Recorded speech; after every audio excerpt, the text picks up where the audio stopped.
Assalamualaikum warahmatullahi wabarakatuh. Hope you're doing well. So, we're digging into The Handmaid's Tale. And this is a text that is very relevant due to how many feminists talk about it, okay? And it's all over American culture. You see references to it on the Babylon Bee. You see references made to it on, countless conservative talk shows. Eliza Schaefer has made jokes about it. You just can't escape from it, really. And that's why it's important for us to dig into it.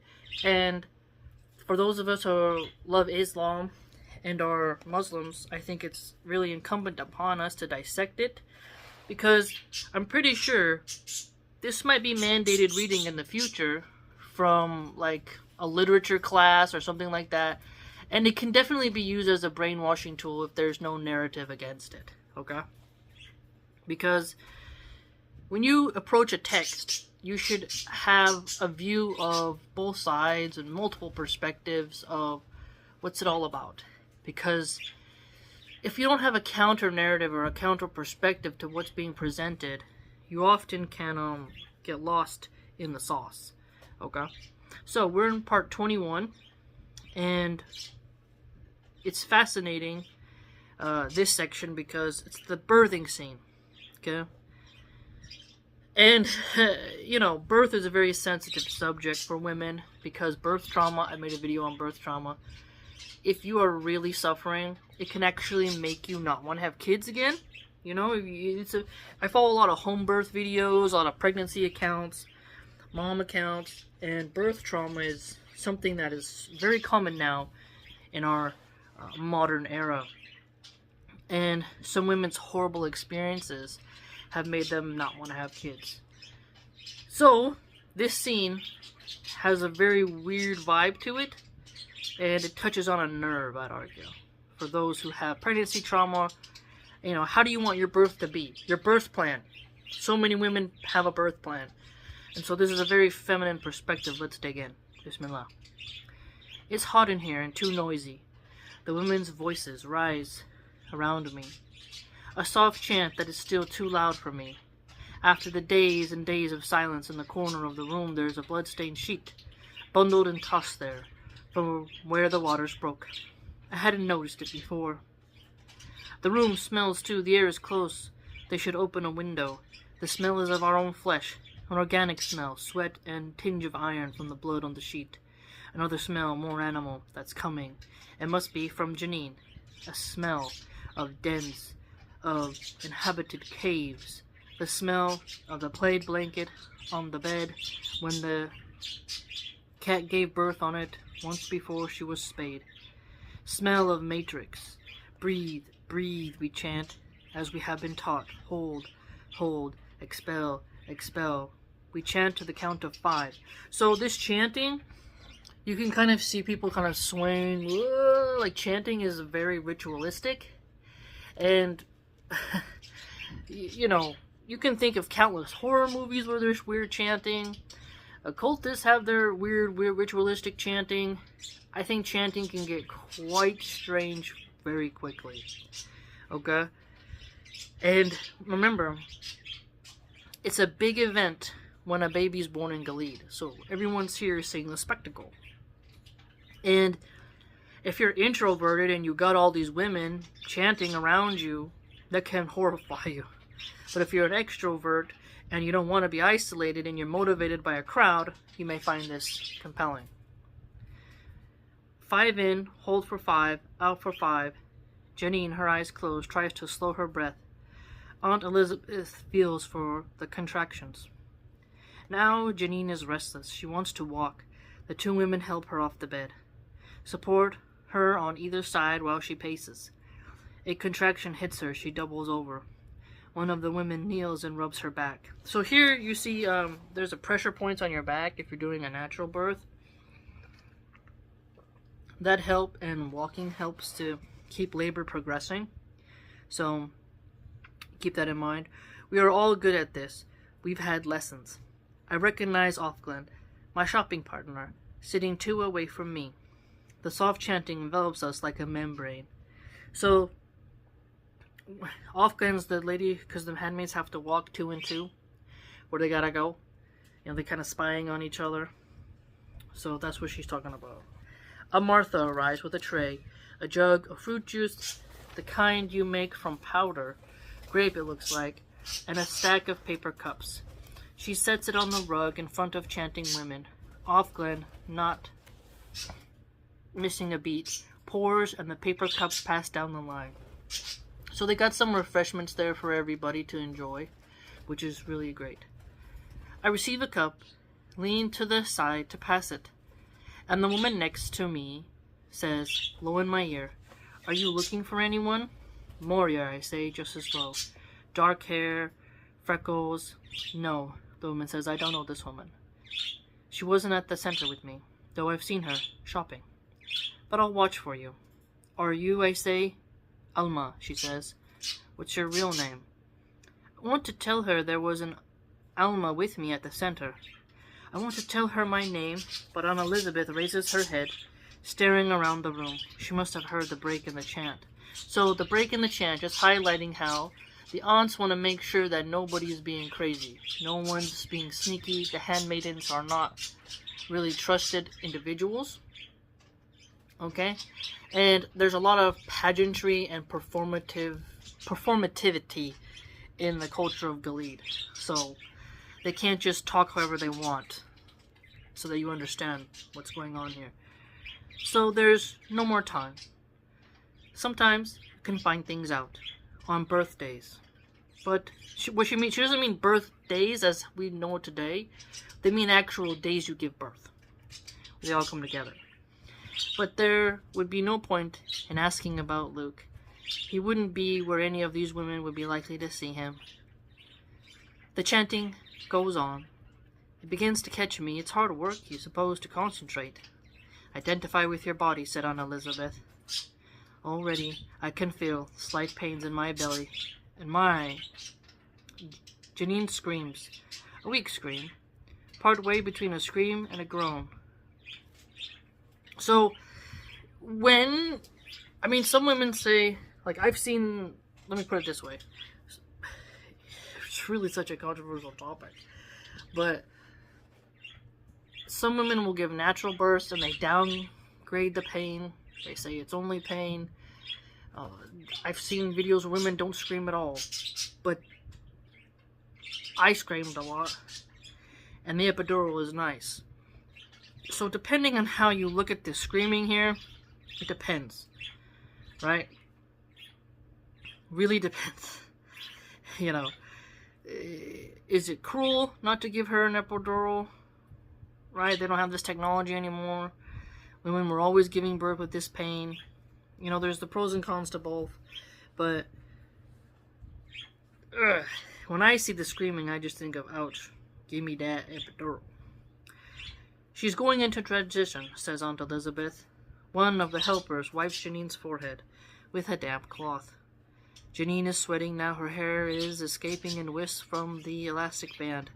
Bits of it stick to her forehead and neck. Her flesh is damp, saturated, lustrous. "Pant, pant, pant," we chant. "I want to go outside," says Janine. "I want to go for a walk. I feel fine. I have to go to the can." That reminds me of when I was like, I want to get out of here. I want to go home. I literally screamed that. "I don't want to do this anymore," I said, because it was my first time and I didn't have that support. You don't really know what kind of pain you're in for. But I had Pitocin, and Pitocin makes the pain of pregnancy just 10 times worse.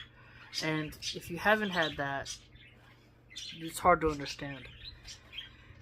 We all know that she's in transition. She doesn't know what she's doing. Which of these statements is true?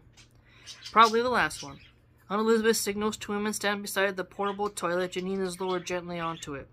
There's another smell added to the others in the room. Janine groans again, her head bent over, so all we can see is her hair. Crouching like that, she's like a doll. An old one that's been pillaged and discarded in some corner akimbo. See how she describes Janine? Is like, she looks pathetic.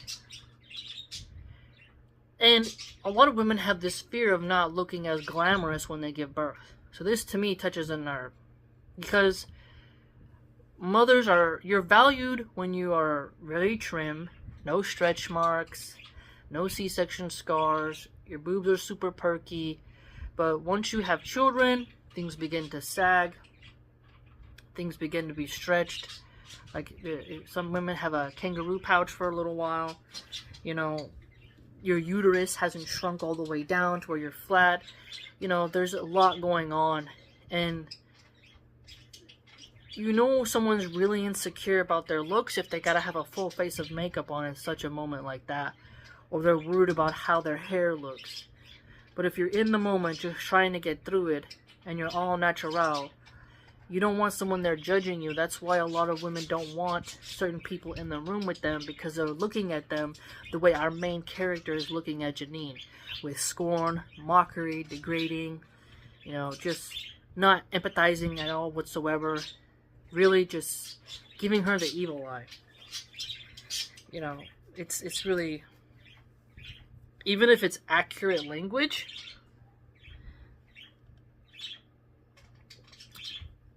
the fact this opinion is being voiced to us as readers shows you the character's personality. You're not supposed to look like a supermodel porn star when you're being a portal of life into this world. Can women have a chance to just not look like a model? You see what I'm saying?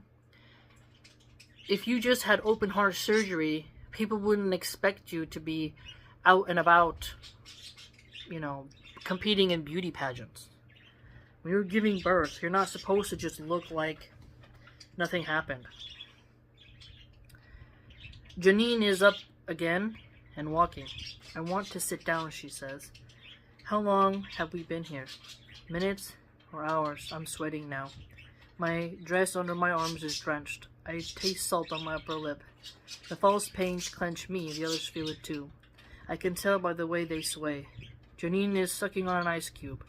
Then after that, inches away or miles. No, she screams. Oh no, oh no, oh no. It's her second baby. She had another child once. I know that from the center, when she used to cry about it at night, like the rest of us, only more noisily. So she ought to be able to remember this, what it's like, what's coming. But who can remember pain once it's over? All that remains of it is a shadow, not in the mind, even in the flesh. Pain marks you, but too deep to see. Out of sight, out of mind. Yeah, moms do kind of forget the pain of what it is like. You know, that's why people were able to have 10 kids. Why my grandma's sister had 12. So technically my great aunt, and now she has a bunch of grandchildren, you know. That's just how it is. That's just how it is. Someone has spiked the grape juice. Someone has pinched a bottle from downstairs. It won't be the first time at such a gathering, but they'll turn a blind eye. We too need our... Okay, so what they mean by that is someone's put alcohol in the grape juice. Because remember, the wives can drink, but the handmaids can't. Dim the light, says Aunt Elizabeth. Tell her it's time. Someone stands, moves to the wall. The lights in the room fade to twilight. Our voices dwindle to a chorus of creaks, of husky whispers like grasshoppers in a field at night. That's a really great line, because you can kind of picture it. Two leave the room, two others lead Janine to the birthing stool. Now, this is interesting because she's not giving birth on her back, but she's sitting on a stool where gravity will help you. Where she sits on the lower of the two seats. She's calmer now. Air sucks evenly into her lungs. We lean forward, tensed. She muscles in our back and bellies hurt from the strain. It's coming, like a bugle call to arms, like a wall falling. We can feel it like a heavy stone moving down. Pulled down inside us, we think we will burst. We grip each other's hands. We are no longer single. So here you see the unity, very cult-like way that the handmaidens are intertwined with each other. The chanting, everyone's focused on her. They all show up in the birthing van for the birthing day. They're all there present for one of their sisters. The commander's wife hurries in her ridiculous white cotton nightgown. Her spindly legs sticking out beneath it, two of the wives in their blue dresses and veils hold her by the arms, as if she needs it. She has a tight little smile on her face, like a hostess at a party she'd rather not be giving. She must know what we think of her. She scrambles onto the birthing stool and sits on the seat behind and above Janine. So behind, but above. So you see the contrast here of the handmaiden with the wives of the commanders. And it's a surrogacy-esque type of slave relationship. So that Janine is framed by her. Her skinny legs come down on either side, like the arms of an eccentric chair. Oddly enough, she's wearing white cotton socks and bedroom slippers. Blue ones made of fuzzy material, like toilet seat covers, but we pay no attention to the wife. We hardly even see her. Our eyes are on Janine. In the dim light, in her white gown, she glows like a moon in cloud. So you see how the wives are because you wonder about the hatred and the jealousy. So the wives are given ways to be mean and degrade the handmaids. And this is very apparent by their ability to send a handmaid off to the colonies. The fact that the wives are fed better, they have more socializing, they get to drink wine and coffee, they get to have a lot of things that the handmaidens don't get. So the sisterhood is not real when it comes to the wives. And like you have the Marthas, the handmaidens, and then you have the wives. Then you have the aunts. They're all female, but they're more tight with those in their group versus with other women just because they're women. Which is funny because feminists try to pretend that all women have this sisterhood just because we share the same genitalia. And that's just not the case. Okay? So, it's very important to remember that. Very important. She's grunting now with the effort. Push, push, push, we whisper. Relax, pant, push, push. We're with her. We're the same as her. We're drunk. Aunt Elizabeth kneels, with an outspread towel to catch the baby. Here's the crowning, the glory, the head, purple and smeared with yogurt. Another push and slithers out, slick with fluid and blood, and our waiting, oh praise. So she uses kind of a vulgar way, yet distinctual, to describe that. We hold our breath as Aunt Elizabeth inspects it. It's a girl, poor thing. But so far so good.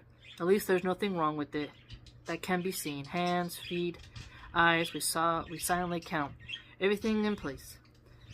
Aunt Elizabeth, holding the baby, looks up at us and smiles. We smile too. We are one smile. Tears run down our cheeks. We are so happy. So, at least in this moment, the women can be happy a child was born. Right? Our happiness is part of memory. Okay, and then she mentions how her husband Luke was there. Aunt Elizabeth is gently washing the baby off. It isn't crying much. It stops. As quietly as possible, so not to startle it. We rise, crowd around Janine, squeezing her, patting her. She's crying too. The two wives in blue help the third wife, the wife of the household, down from the birthing stool and over to the bed, where they lay her down and tuck her in. The baby, washed now and quiet, is placed ceremoniously in her arms. So it's not given to the handmaiden at first, it's taken to the wives. Very cool. The wives from downstairs are crowding in now, pushing among us, pushing us aside. They talk too loud. Some of them are still carrying their plates. So you can imagine women coming in, eating, looking at this, and like, you as the woman who just gave birth, to have people eating around you, you know, handmaidens getting pushed to the side. It's a very condescending, antagonistic, classicist environment where the hierarchy is clear-cut. Their coffee cups, their wine glasses, some of them are still chewing. They cluster around the bed. The mother and child cooing and congratulating. Envy radiates from them. I can smell it. Faint wisp of acid mingled with their perfume. So the envy. Women often give other women the evil eye.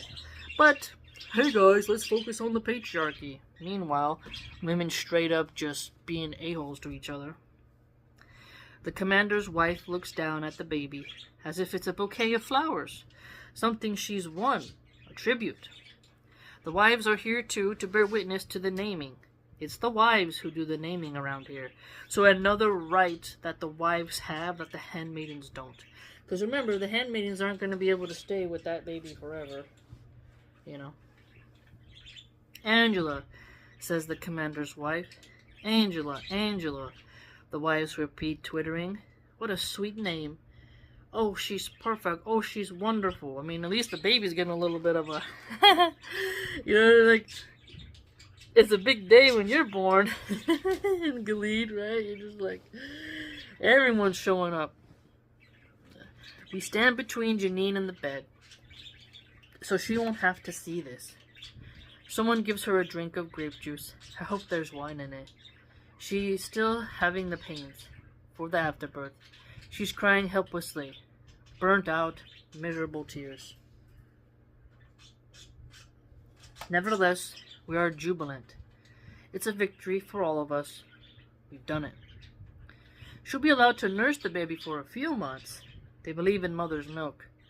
After that, she'll be transferred to see if she can do it again.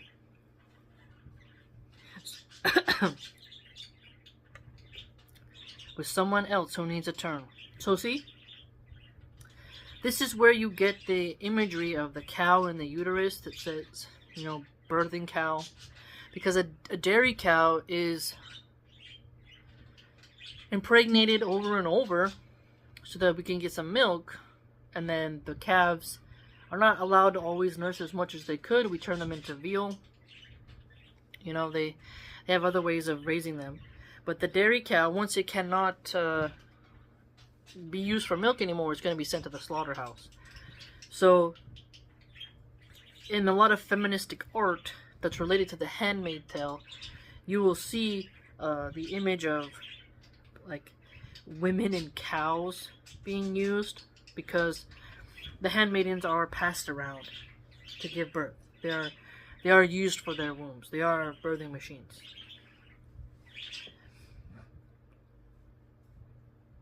But she'll never be sent to the colonies. So a wife could send her to the colonies, but she won't be there automatic once she expires her fertility, right? She'll never be declared unwoman. That is her reward.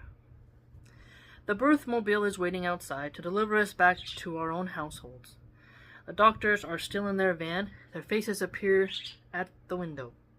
White blobs like faces of sick children confined to the house. One of them opens the door and comes towards us. Was it all right, he asks, anxious. Yes, I say. By now I am wrung out, exhausted. We sit on our benches facing one another as we are transported. We're without emotion now, almost without feeling. We might be bundles of red cloth. We ache, each of us holds in her lap a phantom, a ghost baby. What confronts us now, the excitement is over, is our own failure. Mother, I think, wherever you may be, can you hear me? You wanted a woman's culture. Well, now, there is one. It isn't what you meant, but it exists. Be thankful for small mercies. So see here the feminist women's culture, matriarchy, society led by women. See, Gilead is patriarchal, but the aunts are they're all women and they all live amongst themselves. An Ardua Hall, it's called, in Gilead. And they are to train the young ladies. And the handmaids all live together at the Red Center. Okay? And they all support each other, and they're valued for their fertility, but in a very dark way, where their humanity, where their motherly nature is denied them. The wives all support each other, get special privileges, and whatnot, and it's a value to be married, but they don't treat their handmaidens very well, and the handmaidens don't have the best relationship with the wives or with the aunts. Because remember, the aunts torture the handmaidens who won't obey. So there's also the Marthas. And when it comes to the my little citrus, my Ferdy's looking at me as I'm reading, as if he's listening. The Marthas, they make the breads, and like they're united with each other. They're sharing gossip. They also are wary of the handmaids because they know the handmaidens can't be trusted with sharp objects, and you know they don't really respect their positions and such like that. You know, there's definitely these all women groups, but they are not united in their femaleness. So that's why it's funny when feminists are like, if we just destroy the patriarchy and have a matriarchy, there'll never be any wars, there'll be peace and harmony, which totally ignores women's nature. Women can't even get along with their mother-in-laws on average. It's the fight, rivalry, ancient times of old. I mean, mother-in-laws not getting along with their daughter-in-laws, and daughter-in-laws hating their mother-in-laws, and evil stepmothers, and women's jealousy is time immemorial. It's always gonna be there, and so to pretend like there could never be a despotic queen, a warmongering female president, you name it, is absurd. Okay? And this also brings up another note, because she just mentioned here, you wanted a woman's culture, now there is one. You know, it's like, hey, it may not be what you meant, but it's there. You look at the women who, the female Nazi concentration camp workers who were hung. I shared a screenshot of some good documentaries on that, and you can just see what they did to other women and children in those camps. Okay? So, and these women, when you look at them, they're white, they got their smiles, they got their perfect hair, and you know, the crimes they did to pregnant women, to the elderly women, is horrifying. And so that's why whenever a white nationalist Christian tells me that, you know, white people are inherently more moral than other races, I just like, man, you just haven't read history enough. Because your ethics don't come from your skin shade.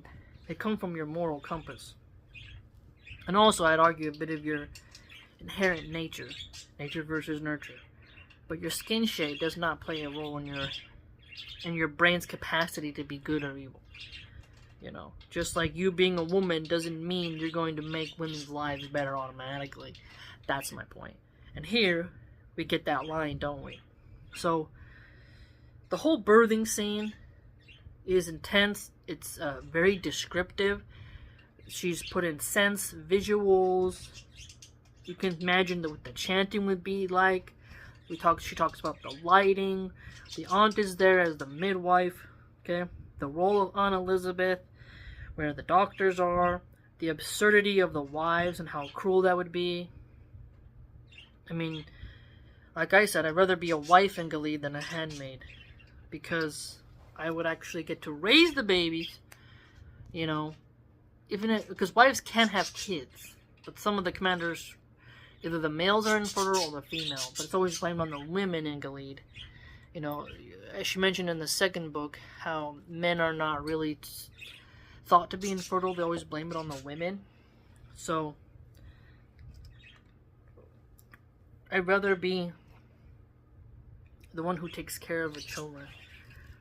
Second, to be, like, if I have gloves to protect my hands, because I wear latex gloves when I cook to keep my hands nice, because, you know, hot, soapy water is going to crack up your hands. If I have cooking gloves, I wouldn't mind being a Martha, to be quite honest with you. I have no problem with cooking, so it'd be like wife, Martha, aunt, never handmaid, and, you know, giving birth with no epidural, not being able to be with my child. No way, couldn't do it. Not gonna happen, Captain. Okay? Now, we're in part 22, skipping ahead. Okay. Let's see, hold on. Yes. Okay. Part of it I can fill in myself. Part of it I heard from Alma, who heard it from Dolores, who heard it from Janine. Janine heard it from Aunt Lydia. There can be alliances even in such places, even under such circumstances. This is something you can depend upon. There will always be alliances, one kind or another. So even in prisons we know that there's alliances. In Glede, they have their own as well. Aunt Lydia called Janine into her office. Blessed be the fruit, Janine, Aunt Lydia would have said, without looking up from her desk, where she was writing something. For every rule, there is always an exception. This, too, can be depended upon. The aunts are allowed to read and write. Yes, they are. Now that line comes up in the second book because they have these giant archives where they keep tracks and records of stuff. May the Lord open, Janine would have replied tonelessly in her transparent voice, her voice of raw egg white. See how she always is slamming, picking on Janine? Like a disheveled doll. And she's like, her voice, like she really loves slamming on Janine. But she values Moria. Moria is this combative, mannish, vulgar woman. Whereas Janine she accepts her fate, is submissive, does her duty. So you can see the character's hatred for the submissive woman who does her duty, and her affection for the rebellious, catty, combative woman, Moria. You begin to see the value system of our main character here. I feel I can rely on you, Janine, Aunt Lydia would have said, raising her eyes from the page at last, and fixing Janine with that look of hers through the spectacles, a look that managed to be both menacing and beseeching. All at once. Help me, that look said. We are all in this together. You are a reliable girl, she went on, not like some of the others. She thought all Janine's sniveling and repentance meant something. She thought Janine had been broken. She thought Janine was a true believer. But by that time, Janine was like a puppy that's been kicked too often, by too many people at random. She'd roll over for anyone. She'd tell anything, just for a moment of approbation. So Janine would have said, I hope so, Aunt Lydia. I hope I have become worthy of your trust, or some such thing. Janine, said Aunt Lydia, something terrible has happened. Janine looked down at the floor. Whatever it was, she knew that she would not be blamed for it. She was blameless. But what use had that been to her in the past, to be blameless? So, at the same time, she felt guilty, as if she was about to be punished. Do you know about it, Janine? Said Aunt Lydia softly. No, Aunt Lydia said Janine. She knew that at this moment it was necessary to look up, to look at Aunt Lydia straight in the eyes. After a moment, she managed it. Because if you do, we will be very disappointed in you, said Aunt Lydia. As the Lord is my witness, said Janine with a show of fervor. Aunt Lydia allowed herself one of her pauses. She fiddled with her pen. Moria is no longer with us, she said, at last. Oh, said Janine. She was neutral about this. Moria wasn't a friend of hers. Is she dead? She asked for a moment. Then Aunt Lydia told her the story. Moria had raised her hand to go to the washroom during exercises. She had gone. Aunt Elizabeth was on washroom duty. Aunt Elizabeth stayed outside the washroom door, as usual. Moria went in. After a moment, Moria called to Aunt Elizabeth. The toilet was overflowing. Could Aunt Elizabeth come and fix it? It was true that the toilet sometimes overflowed. A known person stuffed wads of toilet paper down them to make them do this very thing. So remember, the aunts patrol the bathrooms. You're not allowed to go by yourself. So there's a lot of supervision in Glede and at the Red Center. The aunts had been working on some foolproof way of preventing this. But funds were short, and right now they had to make do with what was at hand.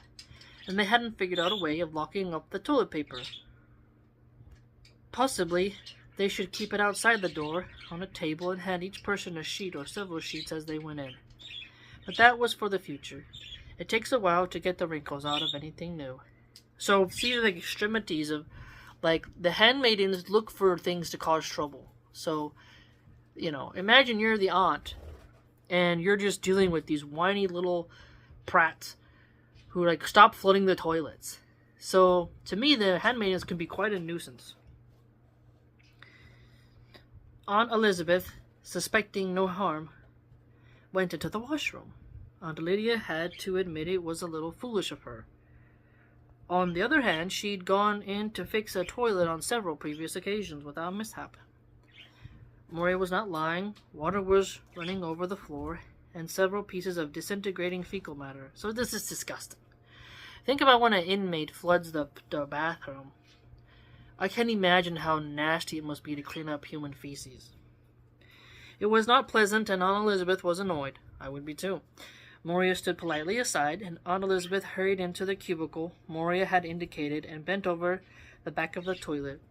She intended to lift off the porcelain lid and fiddle with the arrangement of the bulb and plug inside. She had both hands on the lid when she felt something hard and sharp and possibly metallic jab into her ribs from behind. "Don't move," said Moria, "or I'll stick it all the way in. I know where I'll puncture your lung." They found out afterwards that she had dismantled the inside of one of the toilets and taken out a long, thin, pointed lever, the part that attached to the handle at one end and the chain at the other. It isn't hard to do if you know how, and Moria had mechanical ability. She used to fix her own car, the minor things. See how, I hate Moria? She's like, oh, she knows how to fix her own car. I don't want to smell like oil. Okay? But but this, because remember, when you get into Gilead, they're going to investigate your life. They want to know what you're best suited for, and the aunts will have a profile of you. They'll know how to watch you. So, few people would have thought of taking that pointed lever from the toilet to use it as a weapon. But if you're familiar with how prisoners behave, they can turn a lot of things into a weapon, right? Soon after this, the toilets were fitted with chains to hold the tops up. Tops open. And when they overflowed, it took a long time to get them open. We had several floods that way. Aunt Elizabeth couldn't see what was poking her in her back. Aunt Lydia said she was a brave woman. "Oh yes," said Janine, "but not foolhardy," said Aunt Lydia, frowning a little. Janine had been over-enthusiastic, which sometimes has the force of a denial. She did as Moria said. Aunt Lydia continued. Moria got hold of her cattle prod and her whistle. So, again, the cattle iconography. A cattle prod, it's when you're taking them to the slaughterhouse, you got to get them to go, you prod them. And the whistle is to alert the security. So, she was able to take that. Ordering Aunt Elizabeth to unclip them from her belt, then she hurried Aunt Elizabeth down the stairs to the basement. They were on the second floor, not the third, so there were only 2 flights of stairs to be negotiated. Classes were in session, so there was nobody in the halls. They did see another aunt, but she was at the far end of the corridor and not looking their way. Aunt Elizabeth could have screamed at this point, but she knew Moria meant what she said. Moria had a bad reputation. So see here, the authors say oh, she had a bad reputation. But yes, she did for a reason. She was a snarky, boyish, grotesque, masculine woman, and she was no problem being batty. "Oh yes," said Janine. Moria took Aunt Elizabeth along the corridor of empty lockers. But remember, the author's phrasing this in a feministic way, we should all be like Moria, we shouldn't be like Janine. See? Past the door of the gymnasium and into the furnace room, she told Aunt Elizabeth to take off all her clothes. "Oh," said Janine weakly, as if to protest this sacrilege. And Moria took off her own clothes and put on those of Aunt Elizabeth, which did not fit her exactly, but well enough. So Moria had she took the aunt, she flooded the bathroom, brought the aunt in, took out that long, thin, pointed lever, used it as a weapon against the old aunt, and was able to take her hostage down 2 flights of stairs to the basement, and then was going to switch clothes. She was not overly cruel to Aunt Elizabeth. She allowed her to put on her own red dress. The veil she tore into strips and tied on Elizabeth up with them. So you can see how she's an escape artist. Behind the furnace, she stuffed some of the cloth into her mouth and tied it in place with another strip. She tied a strip around Aunt Elizabeth's neck and tied the other end to her feet, behind. So she knew how to hog tie. "She's a cunning and dangerous woman," said Aunt Lydia. Janine said, "May I sit down?" as if it had all been too much for her. She had something to trade at last, for a token at least. "Yes, Janine," said Aunt Lydia, surprised, but knowing she could not refuse at this point. She was asking Janine's attention and her cooperation. She indicated the chair in the corner. Janine drew it forward. Now, there's more, but I want you to think about how this author is trying to frame Moria as this badass. You can see the escaping and this way of like super moral, but the fate of Moria is she goes to work in the brothel and gets sterilized. She chose, instead of being a handmaid, to be a prostitute. To get ran through every day, and she has to keep her body fit. Okay, if she gets fat, she'll be sent to the colonies.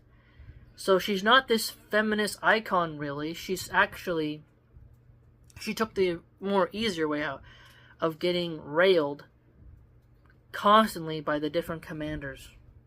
So be cautious, of how you view her. Handmaiden, yeah, it's not as fun, but do you want to have smelly commanders of all these older men going, mounting you, and you cannot say no because you've already consented, and you have to parade around in lingerie every day? Really think about that.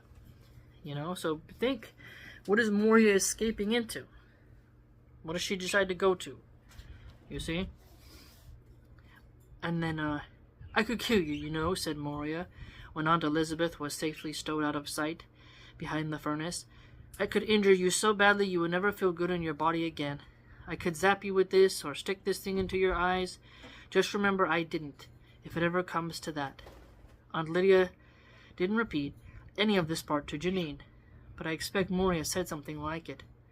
In any case, she didn't kill or mutilate Aunt Elizabeth, who, a few days later, after she recovered from her several hours behind the furnace, and presumably from the interrogation.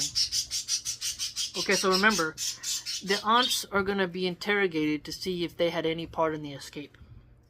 For the possibility of collusion would not have been ruled out by the aunts or by anyone else, was back in operation at the center. So remember, in the second book, there's interrogation.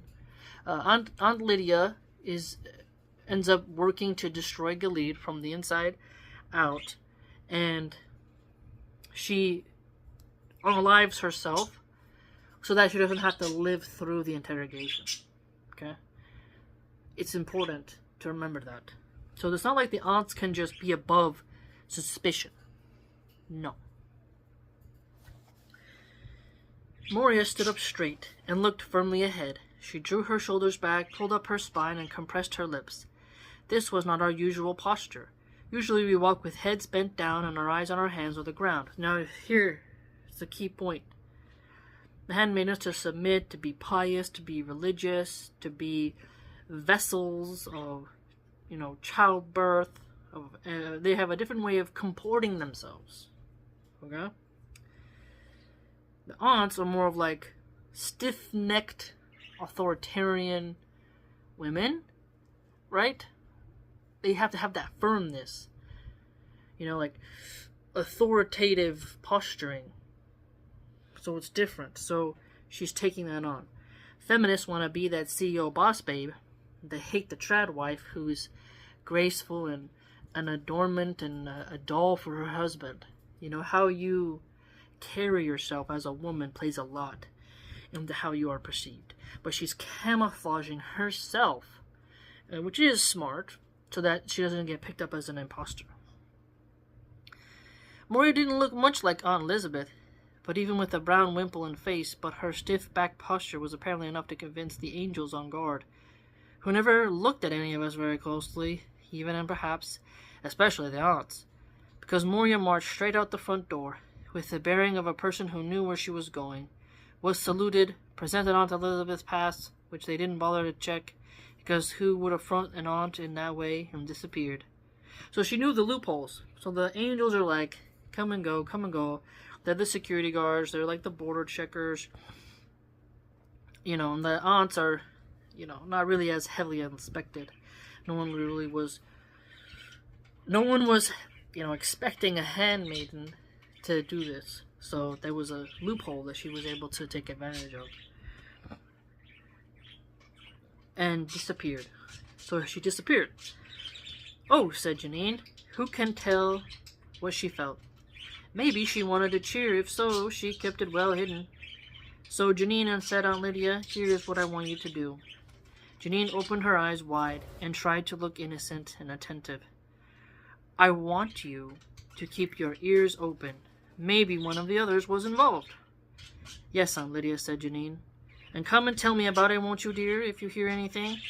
Yes, Aunt Lydia, said Janine. She knew she would not have to kneel down any more at the front of the classroom and listen to all of us shouting at her that it was her fault. Now it would be someone else for a while. She was temporarily off the hook. Okay, so Moria has done this elaborate escape plan. Okay? Aunt Elizabeth stowed behind the furnace, hog-tied and gagged. You know, cattle prod stolen.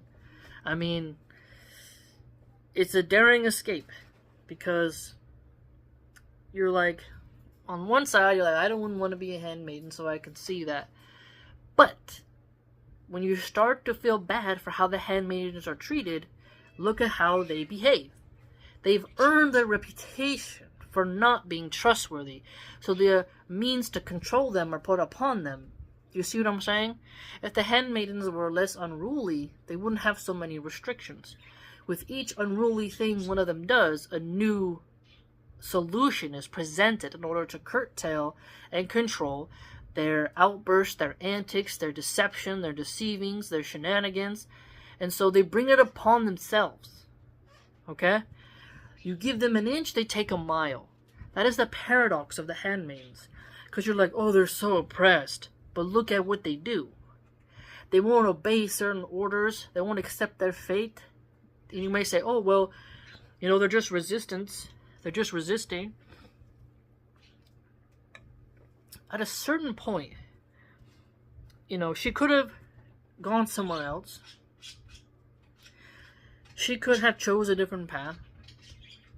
She could have accepted her fate and made the most of it, but she didn't. Moria is not a character that I find to be a hero as she's kind of presented to be. She was always what I thought she was.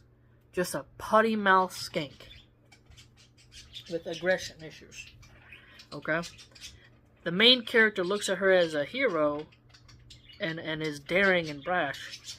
But at the same time, put yourself in the shoes of the aunts. And think about if you're trying to maintain order, you don't want the other handmaidens to assault the aunts and then try to escape. You know, that's just not something you're allowed to do. It's not something you're allowed to do.